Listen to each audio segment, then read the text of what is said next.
Hello friends, welcome back to let's clear. देखिए, science की जो पेपर 2 की क्लास है वो मैंने डाल दी है चैनल पे, और जो मैथ्स की पेपर 1 की क्लास थी वो भी मैंने डाल दिया। ठीक है, अब यहाँ पे मैं मैथ्स की बात करने वाला हूँ जो 31 से लेके यहाँ पे 60 तक के प्रश्न आए हुए हैं। देखिए, मैथ्स काफ़ी अच्छे लेवल की आई है। अगर कोई मॉडरेट कह रहा है तो मॉडरेट नहीं है पेपर, आपके मॉडरेट से भी ऊपर पेपर आए हुए हैं, कह सकते हैं थोड़ा सा टफेस्ट साइड में आए हुए हैं। ठीक है, देखिए यहाँ पे कैलकुलेशन हम नहीं करेंगे, यहाँ पे सिर्फ और सिर्फ आंसर बताएंगे। कैलकुलेशन ऑलरेडी आप लोगों ने कर रखा है, तो सिर्फ और सिर्फ आंसर बताएंगे। कैलकुलेशन कल की वीडियो में आराम से करेंगे। आज आप लोग थके हुए हैं, ये हम जानते हैं, तो आप आराम करिएगा। सिर्फ और सिर्फ यहाँ पे आंसर आप लोग से मिला लीजिए बस। ठीक है, आपकी क्या सही है क्या गलत है। ठीक है, एनालिसिस हम कल कर लेंगे। चलिए, पहला प्रश्न यहाँ पे जो सम ऑफ, देखिए यहाँ पे जो ऑप्शंस है, ये ऑप्शंस थोड़ा सा ऊपर नीचे हैं। हर सेट में थोड़ा सा बदलाव है कि ऑप्शंस को ऊपर नीचे कर दिया है। जैसे मेरे अगर यहाँ पे देखिए जो 31 सवाल अगर यहाँ पे दिया हुआ है एक प्रश्न पत्र में, तो दूसरे प्रश्न पत्र में आपको जो है ये 35 पे, 36 पे, 40 पे भी मिल सकता है। ठीक है, तो ध्यान देखिएगा, पेपर खोल के बैठिएगा। ठीक है, सबसे पहला प्रश्न यहाँ पे जो 31वां प्रश्न है कि 12,000 की एक राशि किसी निश्चित प्रतिशत वार्षिक ब्याज की दर पे 1/1/2 वर्ष में 15,972 हो जाती है। जो ये वाला सवाल था, इसमें आपको अर्धवार्षिक संयोजन पे होती थी। यहाँ पे सबसे पहले आपको रेट निकालना था, फिर उसके बाद जो है 1/1/2 वर्ष में था, फिर जो है यहाँ पे ईयरली जो है कंपाउंड कर दिया गया था। तो इस सवाल में जो इसका एग्जैक्ट आंसर है वो है 15,840 यहाँ पे हो जाएगा। ठीक है, देखिए 100% सही आंसर मैं आपको बता रहा हूँ, चाहे इसको मैच भी करवा लीजिएगा। ठीक है, एकदम 100% सही सवाल है। चलिए 32 पे चलते हैं, और 32 यहाँ पे जो है रेखा ए पर एक बिंदु पी स्थित है। कुछ इस तरीके से जो फिगर इसका बना हुआ था, तो ये वाला सवाल है, और जो इसमें एग्जैक्ट आंसर हो जाएगा 110 यहाँ पे आंसर निकल के आएगा। ठीक है, 33 में चलते हैं। जब एक दुकानदार वस्तु ए को 384 पे बेचता है, फिर 20% की हानि होती है। इसमें सीपी को 2 बार निकालना पड़ा था, फिर जो है फार्मूला लगा के लगाए थे, तो उसमें जो है 6.5 यहाँ पे लाभ मीन्स प्रॉफिट आया हुआ था। तो यहाँ पे ऑप्शन नंबर 1 जो है करेक्ट हो जाएगा। ठीक है, 34 पे बात करें, किसी त्रिभुज पी क्यू आर की भुजा पी क्यू पर एस एक बिंदु इसी प्रकार स्थिति है, फिर R S P S Q ऐसे है। तो यहाँ पे जो है फिगर आपको बताना कुछ इस तरीके से, जो यहाँ पे फिगर ट्रायंगल में बना हुआ था, ये वाला फिगर था,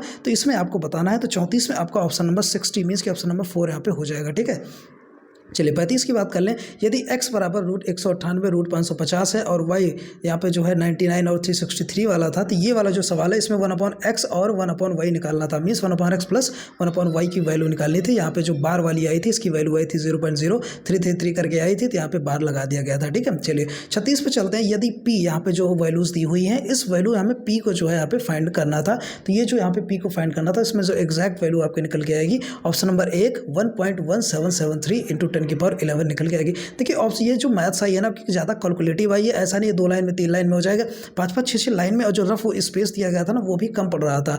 तो मैथ्स काफ़ी अच्छे लेवल की यहाँ पे आई हुई है, जो जूनियर की कहा जाए तो। ठीक है, ऑनलाइन में इससे सस्ती मैथ्स आती थी।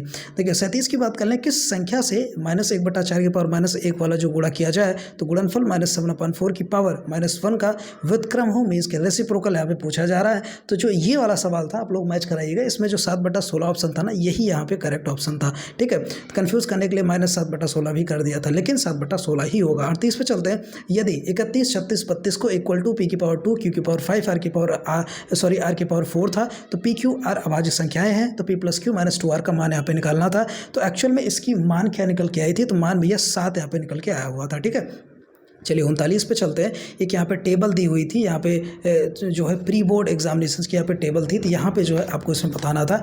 यहाँ पे पाई चार्ट के तरीके से कह सकते हैं। ठीक है, यहाँ बताना क्या था, तो देखिए आंकड़ों की एक पाई चार्ट बनाया जाता है। तो सुनीता द्वारा गणित प्राप्त अंकों को दर्शाने वाले त्रिज्यखंड, कहने का मतलब यहाँ पे है कि त्रिज्यखंड यहाँ पे जो है कितना कोण होगा, ये चीज़ यहाँ पे पूछा जा रहा था। तो जो कोण वाला सवाल था, इसमें जो ऑप्शन आपके ना, करेक्ट ऑप्शन 86 वाला आया था। ठीक है, 86.4 आ गया था। ठीक है, ये सही हो जाएगा। 40 में चलते हैं। किसी लंबवृत्तीय वेलन की लंबाई 1.2 सेंटीमीटर है, राइट सर्कुलर सिलेंडर वाला सवाल था। तो इसमें आप लोग लगाइएगा जो 2640 करके ऑप्शन आया था ना, ऑप्शन नंबर 1, तो 2640 यहाँ पे आया हुआ था। ठीक है, चलिए चलते 41 पे। यदि FBE क्रमशः, ये थोड़ा सा इजी क्वेश्चन था, तो इसमें जो ऑप्शन आपका करेक्ट हो जाएगा ना, ये हो जाएगा option number 4, 2a + 3b - 2e = 10। ठीक है, थोड़ा सा कैलकुलेटिव तो भाई था, थोड़ा सा क्या अच्छे लेवल का कैलकुलेटिव था। चलिए 42 पे चलते हैं। 5x² - 8y - 20x और +2xy, जो ये वाला सवाल था, इसमें -9 आपका आ जाएगा। ठीक है, -9 ऑप्शन नंबर 2 करेक्ट है। यदि a = x² और ब्रैकेट में 1 - 3ay² जो a b c दिया था वैल्यूज, और फिर a + b - c के बराबर इतना देके 5p + q - r का मान पूछा था, तो इसका जो आया था 8, यहाँ पे ऑप्शन नंबर करेक्ट हो जाएगा। 8 वैल्यू आई थी। ठीक है, 44 की बात करें। निम्नलिखित में से कौन से 2, 3 और 11 से विभाज्य हैं, ये वाले सवाल का ऑप्शन बताना है। तो 8, 4, 4, 8 यहाँ पे ऑप्शन नंबर 1 जो है आया हुआ था, ये यहाँ पे करेक्ट है। लेकिन एक चीज़ नहीं, यहाँ पे 2 ऑप्शन आपके करेक्ट हो रहे थे। ठीक है, तो एक डी वाला भी करेक्ट हुआ हुआ था। तो ऐसे में हम लोग कह सकते हैं कि ए और डी वाले ऑप्शन नंबर 2 यहाँ पे सही हो जाएगा। ठीक है, चलिए 45 पे चलते हैं। x+1 - 2x + 4 अपॉन 3 - 5x = 1/23 का हल निम्न समीकरण का भी हल है। तो ये चीज़ यहाँ पे बताना था। तो ऑप्शन नंबर यहाँ पे जो आपने 3 देखा है एक्चुअल में, तो ये 3 वाला नहीं, ऑप्शन नंबर 2 हो जाएगा। 3 2 + x + 3 5x + 1 यहाँ पे हो जाएगा। ठीक है, चलिए प्रश्न नंबर यहाँ पे चलते हैं 46 पे। नीचे दिए गए आंकड़ों के बहुलक माध्यम, ये देखिए ये वाला सवाल थोड़ा सा ईजी था, ऐसा हम कहेंगे। ये हर बार क्वेश्चन आते हैं, प्रीवियस ईयर क्वेश्चन में भी बार बार देखने को मिला था कि मीन पूछ लेता था, सभी चीज़ों का मोड, मीडियन एंड रेंज का पूछ लेता था। ठीक है, तो ये सवाल जो है आपको आसानी से कर सकते थे आप। तो इसमें जो है ऑप्शन नंबर जो आप 13 देख रहे हो ना, 13 यहाँ पे वैल्यू आई हुई थी। ठीक है, 47 पे चलते हैं। अगर ABCD एक चतुर्भुज है जिसमें ADB 25 अंश है, तभी जो है BAD - ABC का मान यहाँ पे पूछना है 2 टाइम्स। ठीक है, तो यहाँ पे जो 210 था, यहाँ पे 210 आया हुआ था, ऑप्शन नंबर 2 यहाँ पे करेक्ट हो जाएगा। ठीक है, चलिए 48 पे चलते हैं। और 48 में था PQRS एक चतुर्भुज है जिसमें PQ = PS और RQ = RS है। इस चतुर्भुज के बारे में निम्नलिखित में से कौन सा कथन सत्य है? तो इसमें आपको बताना था। तो इसमें जो है ऑप्शन नंबर जो डायगोनल्स वाला ऑप्शन था, ये वाला आपका सही हो गया था। कहने का मतलब ऑप्शन नंबर 4 जो है यहाँ पे सही था कि विकर्ण परस्पर लंब है। ठीक है, ये वाला ऑप्शन आपका करेक्ट हो जाएगा।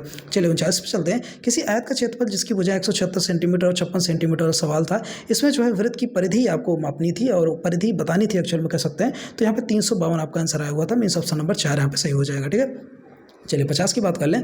जो विमाओं हैं, कहने के मीन्स कि 40 × 36 और x सेंटीमीटर वाले ठोस खनाब को पृष्ठ ₹20 प्रति 100 सेंटीमीटर स्क्वायर की दर से पेंट कराने की लागत 1032 थी। तो x का मान यहाँ पे पूछा गया था। तो इस सवाल का जो करेक्ट आंसर निकल के आया था वो था यहाँ पे 15 हो जाएगा। ठीक है, चलिए यहाँ पे फिर चलते हैं प्रश्न नंबर 51 पे। Mathematic teacher posted the following problems on students. ये काफ़ी लंबा चौड़ा सवाल आया था, काफ़ी टाइम टेकिंग पेपर 2 था ना। यहाँ पे कुछ सवाल कुछ लोगों के छूट भी गए थे, ऐसे कमेंट अभी आए हैं पहले वीडियोज़ में।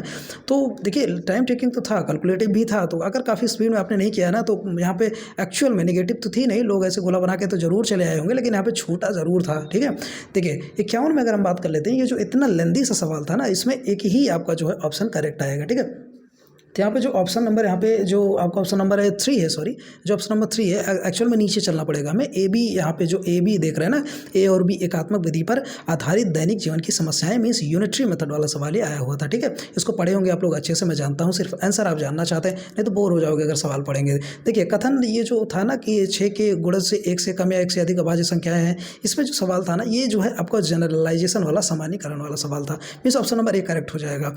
53 की अगर हम बात कर लेते हैं, यहाँ पे which of the following is the most appropriate way of teach mathematics, को यहाँ पे सिखाने के लिए कह सकते हैं, गणित शिक्षण के लिए सर्वाधिक उपयुक्त तरीका कौन सा है, ये यहाँ पे सवाल में पूछा जा रहा है। ठीक है, तो इसमें जो ऑप्शन नंबर आप देख सकते हैं, ऑप्शन नंबर एक्चुअल में 3 यहाँ पे सही होगा। तो 3 में क्या था कि अधिगमकर्ताओं को उनकी विद्यमान क्षमताओं को विकसित करने के लिए प्रोत्साहित करना।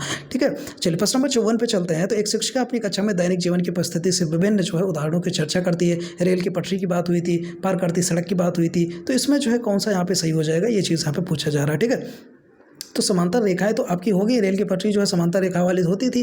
लेकिन एक चीज़ और यहाँ पे आपको देखने को मिल जाएगा, ट्रांसवर्सल भी देखने को मिल रहा है। मीन्स ऑप्शन नंबर B और C दोनों यहाँ पे सही था। ठीक है, चलेगा।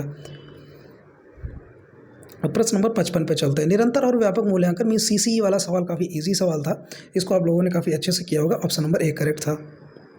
56 पे चलते हैं। निम्नलिखित में से कौन सी गणित में एक अवधारणा मानचित्र की आवश्यक विशेषताएं हैं? तो इस 56 में जो ऑप्शन नंबर आपका 3 वाला था वो करेक्ट हो जाएगा। मीन्स A और B यहाँ पे दोनों सही था। ठीक है, जिसमें से A और B दोनों सही था, ये वाला आपका करेक्ट हो जाएगा प्रश्न नंबर 56 का। 57 पे चलते हैं। गणित की प्रकृति के बारे में निम्नलिखित में से क्या सही नहीं है? और जो ये जो सही नहीं वाला सवाल है ना, थोड़ा सा टिपिकल होता है ना, ये लोग गलत करते हैं और यही वाला सवाल भारी मात्रा में सवाल पूछा गया है। ठीक है, तो इसमें जो ऑप्शन हो जाएगा ऑप्शन नंबर 3 आपका यहाँ पे करेक्ट हो जाएगा। मीन्स गणित उन अधिकांश विषयों की तुलना में बहुत अधिक अमूर्त और पदाक्रमित है जो बच्चों उसे उम्र में सिखाते हैं। ठीक है, जो बच्चे उसी उम्र में सीखते हैं। चलिएगा प्रश्न नंबर 58 पे चलते हैं। निम्नलिखित में से कौन सा कथन गणित की पाठ्य पुस्तक से संबंधित नहीं है? देखिए फिर से नहीं वाला सवाल आ गया। यहाँ पे जो ऑप्शन नंबर 4 आपने देखा था, एक गणित के पाठ्य पुस्तक में केवल हल किए गए उदाहरण होने चाहिए, ये चीज़ यहाँ पे गलत था और जो गलत था वही सही हो जाता है। 59 पे बात करते हैं। गणित की कक्षा में तर्क वितर्क के संबंध में निम्नलिखित में से कौन से कथन उपयुक्त है? ठीक है, तो 59 में जो आपका ऑप्शन नंबर था, एक तो आपका जो है A सही था, ठीक है, और यहाँ पे ऑप्शन नंबर बी सही था। तो इस हिसाब से ए और बी यहाँ पे दोनों हो जाएगा। ठीक है, ए और बी यहाँ पे दोनों हो जाएगा। चलिएगा आगे चलते हैं। यहाँ पे बात करते हैं प्रश्न नंबर 60। आई होप यहाँ पे लास्ट क्वेश्चन है। गणित में एक कंजक्टर क्या होता है? देखिए ये थोड़ा टिपिकल सवाल था। कंजक्टर जो है कई लोगों को यहाँ पे नहीं पता था, आपको बता दें कंजक्टर क्या होता है। कंजक्टर ये होता है प्रीपोजिशन और conclusion that is assume to be true और tentative on a tentative basis without proof. ठीक है, एक प्रतिज्ञप्ति या निष्कर्ष जो बिना प्रमाण के एक अस्थायी आधार पर सत्य माना जाता है, ये होता है आपका कंजक्चर। हिंदी इंग्लिश दोनों में कंजक्चर लिखा हुआ था। ठीक है, देखिए ये आपके 30 प्रश्न जो है आपके पेपर 2 की बात करें, पेपर 2 की बात करें तो ये हो गए आपके 30 प्रश्न मैथ्स के, और पेपर 2 में साइंस की बात करें 30 प्रश्न जो है आपकी मैंने अभी वीडियो डाल दी है, जाइए मैच कराइए। देखिए आप लोग थके हुए मैं जानता हूँ, तो इसलिए सिर्फ डायरेक्ट आंसर बता रहा हूँ। तो कल जो है आराम से हम लोग मैथ्स की एनालिसिस करेंगे, किस तरीके से सवाल आया था, क्या सोल्यूशन है, सब कुछ यहाँ पे। ठीक है, और पेपर 1 की भी मैथ्स की बात हो गई है। और किसी भी सब्जेक्ट, देखिए मैथ्स और साइंस मैंने मेनली डाला है, और किसी और अदर सब्जेक्ट की अगर आप लोग चाहते हो वीडियो आंसर की तो आप लोग कमेंट करिएगा, उसकी जो है यहाँ पे आपको आंसर की मिल जाएगी। ठीक है, फिर भी कोई क्वेरीज होती है तो कमेंट बॉक्स से कमेंट करके आप लोग पूछ सकते हैं। ठीक है, चलिए best of luck and thanks for watching. Have a nice day.